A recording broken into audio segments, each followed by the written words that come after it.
Welcome to the Somatic Coaching Academy Podcast with Ani and Brian. Join us as we explore the art and science of trauma-sensitive somatic practices and tools to strengthen your practice as a coach, therapist, or holistic professional. Master the art of motivating even the most challenging clients when you'll understand how to tap into and unlock your client's complete holistic intelligence. If you want to learn the most cutting-edge, research-supported skills for personal and professional mastery, you've come to the right place. Let's get this conversation started.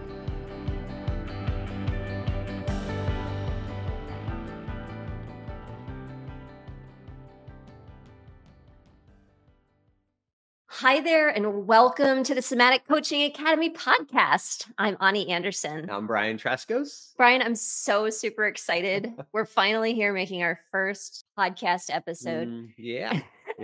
And it reminds me of when we first got together in business. It was about 11 and a half years ago. 2011. Is that actually, one? So that was longer than longer that. than that, yeah. Yeah. And so Brian and I were holistic, private pay, private session. You're a physical therapist. I'm an occupational therapist, but we weren't working in the healthcare system. So we were private pay, holistic Practitioners, right? So we private escaped the practice system, practitioners. That's created our own practices. A lot of it was based in manual care, right? And so at that time, that was probably one of the best bridges. At that time, it was one of the best bridges out of structured, systemized healthcare, was to basically start a manual therapy practice. right. We're like the OGs. Yeah. It was before it was cool to have your own private practice. And so people were kind of amazed that we could leave the Western medical system and be physical and occupational therapists working outside of the system in our own practices. What? Yeah, and especially private pay. I mean, that Yeah. kind of was the delineator at the time. Like when I was tired of dealing with insurance companies. I was tired of working in the system and having insurance companies dictate to me how I was working with my clients and my patients. I was just fed up with it. And so when I made the decision, I'm sure just like you, Ani, to just go out on my own, I was committed to working directly with my clients and not having a third party payer get in the way of that. And people told me I was crazy. They're like, this is never going to work. You're nuts. It's all these things. And you know what? It worked awesome. It went so swimmingly in terms of how we were able to really serve our clients so much better and educate them and work with them around that. People were so excited, so pleased. Our business just grew really quickly. So my story is a little different. I actually didn't take insurance because I was going to take insurance. I had my first client. I remember, Brian, the stack of paperwork that I bought at like Staples or something to be able to do your own insurance reimbursements. It was red. I remember the big stack. And you know me with paperwork, right? So I went to fill out my very first client's insurance reimbursement paperwork. And I thought to myself, there is no way. There's no way I can do this. And so that was it for me. Like I went private pay because I just could not possibly handle and figure out all that went into charging people's insurance. Now today, there's people to help you out with such things. Of course, back then there wasn't. And I'm remembering for me when I left the system, because I was an occupational therapist, and back then there was no direct access. And so I actually, when I very first started, I needed to get a doctor's order every time I wanted to see somebody, to which I also said very quickly, the heck with this. Yeah. And I went and got my massage therapy certification because, ironically enough, I went to school for 5 years to learn how to do my job, but I couldn't do it with direct access. I had to ask the doctor's permission and doctor's orders. And so I went back to school for massage therapy, Brian, so that I could see my clients and do what I wanted to do without having to get doctor's orders. And I got my 9-month certification, right, to finally be able to use my expertise in a way that I could see people privately without doctor's orders. Yeah. That was before I met you, though. Yeah, right. And same thing for me, and then we kind of came together. I think the moral of that story is like where there's a will, there's a way. And maybe even more so, when there's something you don't want to do badly enough, you find a way to do it differently, even if the way you're doing it differently seems harder than just doing it the way that that you don't want to do sort of thing. But it's That's all so right. It's all true. in the certain, like for me, it's like I just could not envision myself for a moment longer ever dealing. And I tell you, there's just a really quick little story around that. Like Yeah. the day this really happened for me, and I was working in a clinic and I was seeing like four physical therapy patients an hour Yeah. for an hour. So each person got about maybe 10 minutes of personal time with me. Otherwise, I'm running around getting people on equipment and traction and all this kind of stuff. And I remember one day I was working with a client and they had some kind of neck thing going on. And at the kind of the end of their session, they said something. They had a shoulder issue. That's what it was. They had a shoulder issue. And at the end of our 15 minutes I was with them, they said something about their neck. And I was like, huh. I said, just do a quick turn for me. Turn your head left, turn your head right, up and down. And I could see where they were stuck right in the cervical vertebrae that was affecting what was going on with their shoulder. Now, the prescription from the doc was you got to see their shoulder. So I was Right. focusing on the shoulder because that's all I could get paid for. But when they said something about their neck and it cued me to look at their neck and have them turn their head, I was like, that's your problem right there. Like, we need to actually do some work on your neck. But you know what? I had two people in the waiting room for me. I had somebody on traction. And I said something to this person I swore I would never say to anybody again. I said, I can actually help you right now, but I don't have time. Ooh. And that, like, for me was soul crushing for myself. And when I said that to the person, I said, you're going to have to come back again next week for your appointment, and then we can work on that thing. And I thought to myself, that it felt so horrible to me. That was the day I really decided I got to get out of here. Now, it didn't happen for a little while after that, but from that day forward, I was committed to finding a way out of the system so that I could really serve my people. And I've never had to say that to anybody since in the last, I left the system in 2008, right? So the last, whatever, 18, whatever it is, 17, 16 years, I have never had to say that again to somebody. I don't have time for you. I have a similar story. It's it's not a moment in time, but it was a progression of things for me.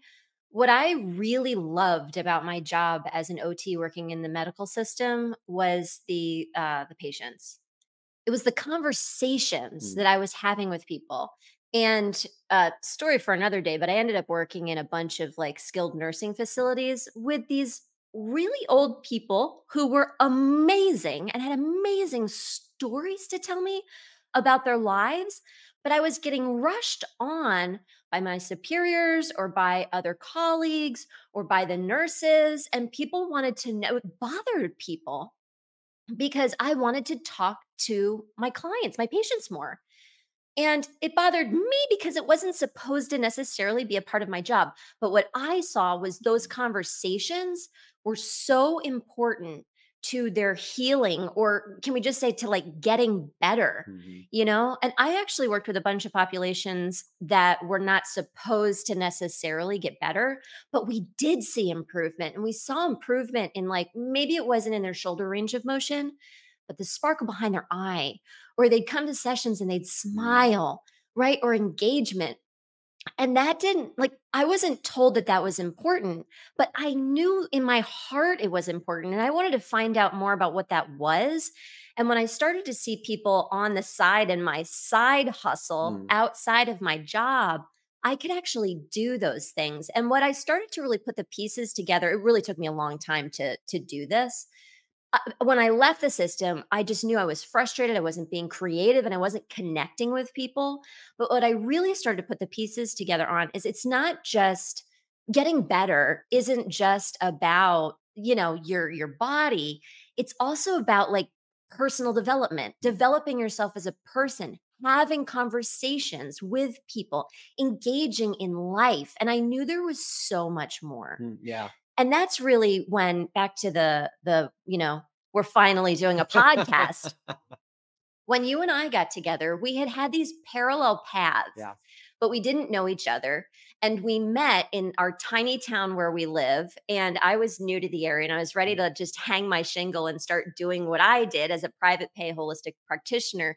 And then I met you and was like, no way, in this little town. How many residents? It's like 100%.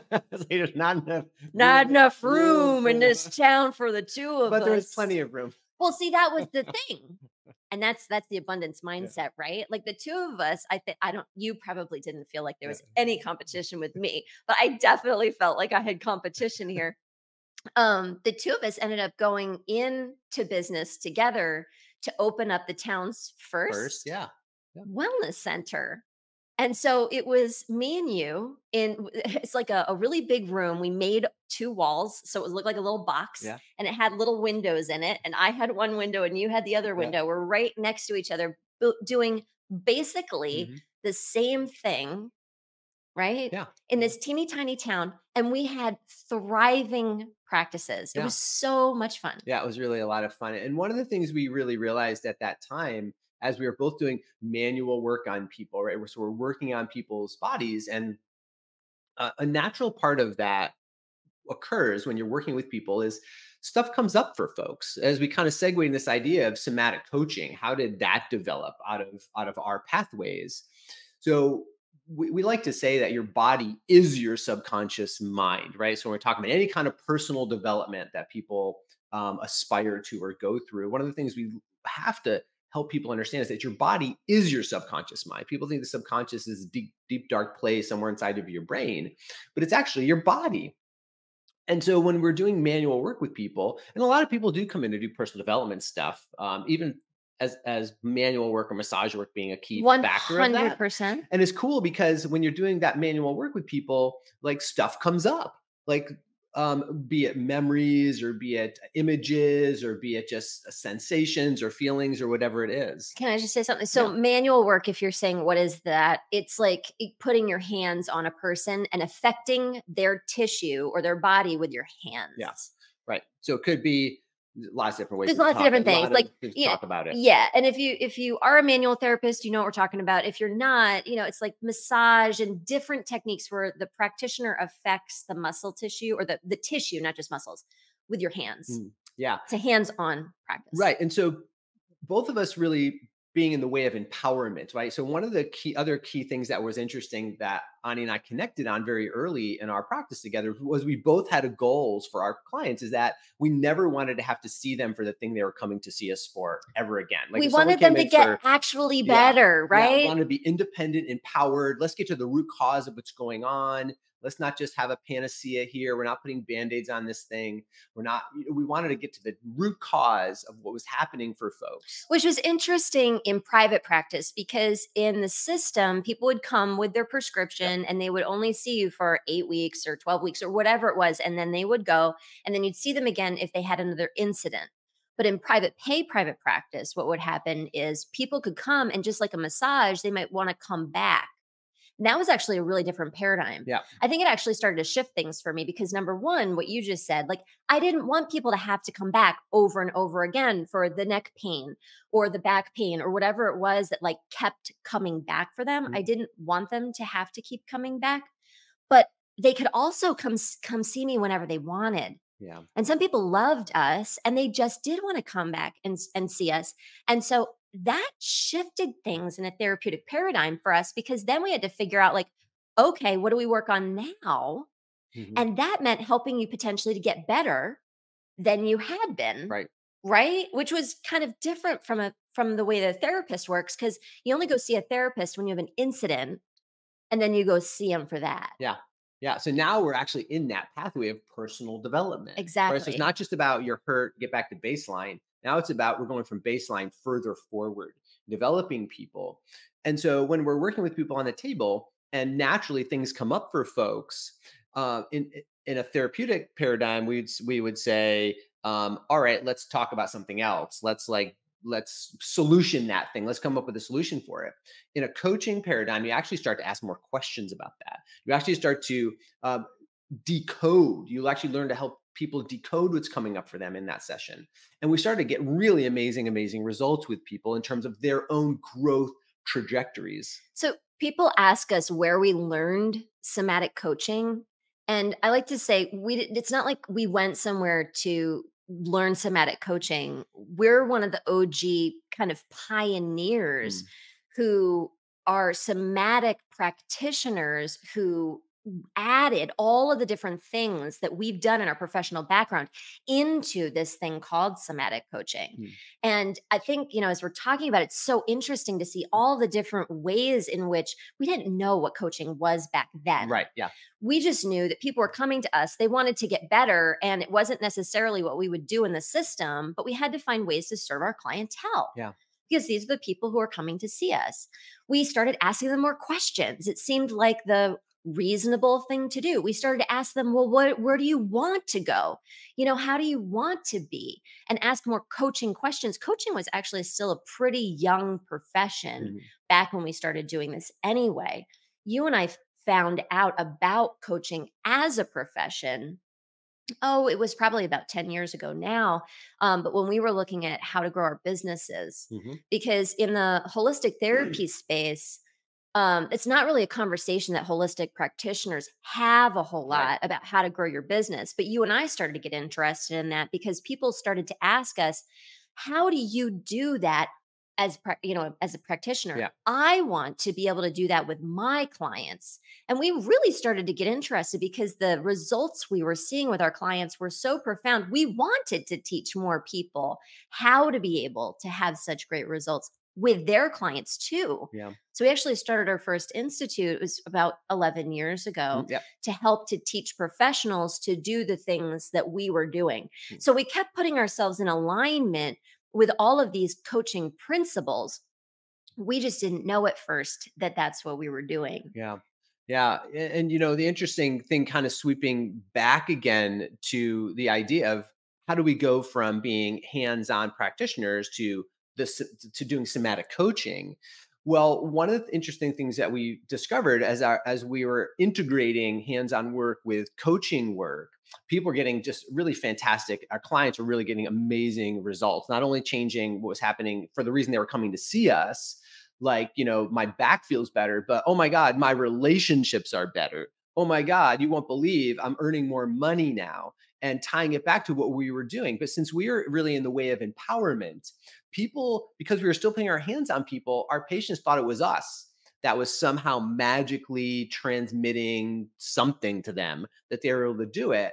And we wanted to kind of parse ourselves away from that idea a little bit more as well. We're like, no, actually, we're doing something that is empowering you. Like you you're are doing it. becoming the expert at this. So we actually made a commitment to start actually taking more hands-off work with people, doing more coaching or somatic coaching, which means that the person then becomes their own, I don't know, how would you explain it? Like, Well, they they're realize their own that coach at that point. they realize that the changes they're making are coming from within them. Yeah.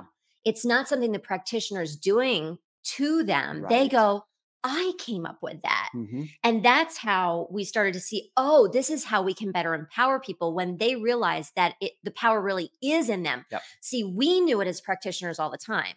Our hands were on them, but we knew that the power and the magic and the healing and all that stuff was happening in them. We knew that they were the magic ingredient, but they didn't because our hands were on them. Right. Yeah. So we Yep. started to take hands off and help people to see that that magic was in them because look, no hands. No hands. Yeah. Yeah. Right? And that allowed us to actually start seeing more clients with greater ease, less resistance. It was able to help us grow our business. And that's when, again, other practitioners were asking us, like, how the heck are you helping people do that? Or we'd send our patients, we go back to their doctors and say, you won't believe what just happened. I went over there and saw Ani, or I went over to Brian. The doctors are calling us going, what are you doing with them over there? Doctors started sending us their patients. pain is way down. They feel they are like way happier. Like, what's going on over there, sort of thing. And, like, one actually asked me, like, what are you smoking over there with them? And I'm like, hey, we're just doing our, we're just doing our thing, totally natural over here. And so we started training other practitioners to do that as well. So here's the interesting thing. Once we really did start to coach more, and we understood that coaching was a profession and a growing profession at that, we started to put ourselves into the coaching spheres. And when we did, we were like, hey guys, we're here too. And we understand personal development just like you. We know that the body is the key to, magically helping people with all their personal development goals, just like you. And then eventually we're like, hey, Brian, I don't think anybody else understands that you can actually talk to the body. Like, I don't think anybody else is actually aware of the fact that the subconscious mind is the body. And we started to have this conversation. We were like, we thought they knew. Like, we thought everybody got it, Yeah. but they didn't.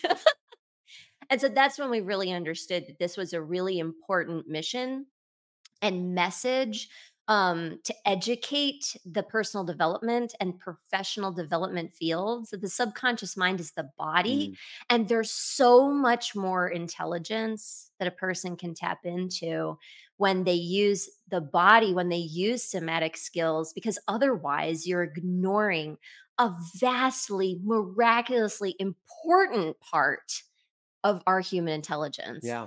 Yeah. And I think the kind of the last part of this story that we're talking about here is, of course, that the body is subconscious mind because you're here with us, right? Not everybody kind of gets that. And what we then had to realize is that actually there's a system to doing this.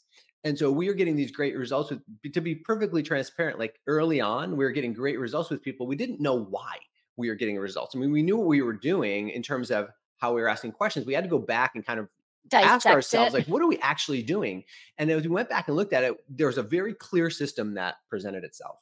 And that clear system is what we teach at the Somatic Coaching Academy to our students. Like, how do you actually go, like A, B, C, D, walk through this process in order to help someone become aware of, decode, modify, and reframe their subconscious, the information in their body in order to break through resistance, blocks, meet their personal development goals, overcome their personal development challenges, and really create the life that they want to create, whether it be in physical, they're dealing with physical health or pain issues, whether it's that they have relationship challenges, whether it's that they have life vitality challenges, whether it's they have professional career challenges. Like, all those challenges are basically born in subconscious patterns that we're just not aware of. We are ridiculously excited to be bringing you the Somatic Coaching Academy podcast because we're going to talk about so many cool topics. Like, you've heard us talk about a bunch of stuff today, but Brian, let's just popcorn out a few of the awesome topics that we're going to be talking about. Like, we are going to be talking about leaving the Western medical system to start your own practice. Yeah. We're going to be talking about generating vitality and energy within your energetic system. We're going to talk about bioenergetics. Yeah. We're going to talk about neuroscience. Yeah. We're going to talk about the deep science of embodied and applied mindfulness. We're going to help you to learn how to make more money in your coaching practice. We're going to teach you how to get better results. Mm-hmm. We're going to talk about human behavior and how it starts with a sensation base. We're going to talk about thoughts becoming things. Yeah, we're going to talk a lot about trauma-informed coaching, trauma-sensitive coaching, how to delineate ourselves as professionals from other coaches, and understanding what happens in our physiology when a patient or a client, rather, that we're working with has a history of trauma. So at the Somatic Coaching Academy, we're dedicated not only to learning the most cutting edge methodology in somatic coaching, but also to helping you to grow your business and live the life that you want to live. It's about your professional goals. It's about your personal goals. It's about all of that. I'm so excited. Yeah. That's stuff we're going to be doing. So can't wait. Yeah. So thanks for joining us for our very first episode. We encourage you to go ahead and like it and follow it and all of that, because we're going to be bringing you lots more episodes with all kinds of cool topics. So for now, we'll see you next time. Bye.